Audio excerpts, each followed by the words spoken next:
Yun mga kabomba, welcome to my vlog. Ngayong araw nga pala may kakaiba tayo lulutuin. Ito ay rabbit. Hindi to pang karaniwan sa iba pero sa totoo lang napakalinis itong karne ng to. Lean at masarap ito. Natikman ko na kasi ito sa Pampanga. Rabbit lechon nga lang. Galing nga pala ito sa Pililla Rizal. Sa katrabaho ko sa DMCI. Shoutout sa'yo Kush. Ay pangit pa din ha. Kasama nga din pala niya yung kapatid niya na may tsura pa sa kanya. Joke lang. So ayun, hindi ko na pinakita yung proseso sa pagkawala ng malay ng rabbit. Kasi may ikpit si Meta. Bali nung binawian na ng buhay ang rabbit, tinali lang namin sa paa para lumabas lahat ng dugo. Pinababa nga pala kami ng asawa ko kasi naawa daw siya at yung mga balahibo ay nagkalat. May mga allergic rhinitis pa naman sila. Pinanood ko nga lang din pala kung paano yung proseso ng mga ganito sa Red App. Kaya nagkaroon na din ako ng idea. Tas ayun, after ko balatan, tinanggal ko yung mga lamang loob nito. Hindi nga pala ito masasayang kasi kakainin ni Brown niyan. Alam nyo ba na ang rabbit meat, mas healthy pa yan kumpara sa pork at chicken. Mas mababa ang taba nito at mas mataas ang protina. Kaya perfect to sa mga nagda-diet o gusto ng mas clean na pagkain. Ayun nga lang, mabubutas ang bulsa nyo kung aaraw-arawin yung pagkain ng rabbit meat. Kung first time nyo nga pala matitikman to, huwag kayong matakot, lasang manok din siya. Pero mas lean at mas unique ang texture niya. Yun mga kabomba, ito na yung request si Bossing na kuneho, lechon. Kaso nga lang hindi lechon lulutuin ko, adobo sa gata. Ayun o.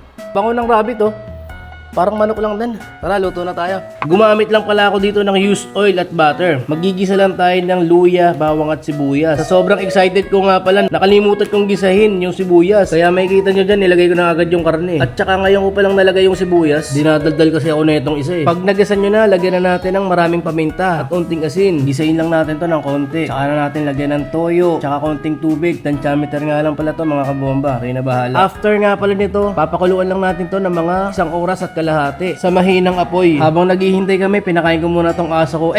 Tropa ko pala. Gutom na kasi sila. Galing pa silang biyahe. Ang init-init. Nasarapan sila sa chicken pastel na nire-recommend ko. Ito ang Run's Kitchen. Sabay humirit pa mag-inom, kaya napilitan ako bumili. Wala makapal talaga. Joke lang. Best friend ko yan. Ganto talaga kami. Tas ito, tamang kwentuhan lang. Habang inaantay lumambot yung rabbit. Pagkalaan nga pala ng mga 1 kalahating oras, halos matuyo na yung sabaw. Nilagyan ko to ng siling green at siling labuyo, daon ng laurel at ibinuhos ko na ang gata. Tinakpan ko lang to ng mga 5 minuto para kumulo. At once na kumulo na, ilagay na natin ang dahon ng sili. Nilagyan ko nga pala ng suka yan at saka asukal. Sa sobrang excited ko, nakalimutan ko na naman i-video. Tas ayan, luto na ang adobo sa gata na rabbit. Excited yung dalawa kasi first time sila makakain ng rabbit. Ilalagay na natin to sa mesa. Maghahain na tayo. At sasandukan ko na sila ng kanin. Pati ako na-excite kasi tagal ko nang di nakakain ng rabbit. 2017 pa yata yun. O siya, hanggang dito na lang. Kakain na muna kami mga kabomba.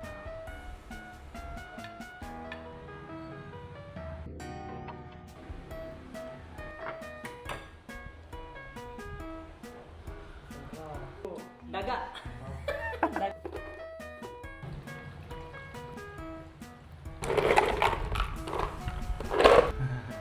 Okay, tara. Kain na.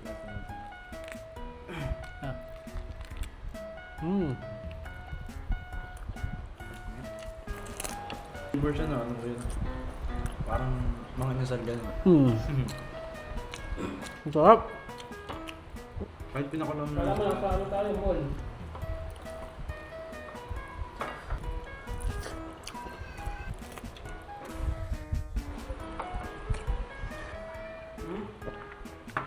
Yeah.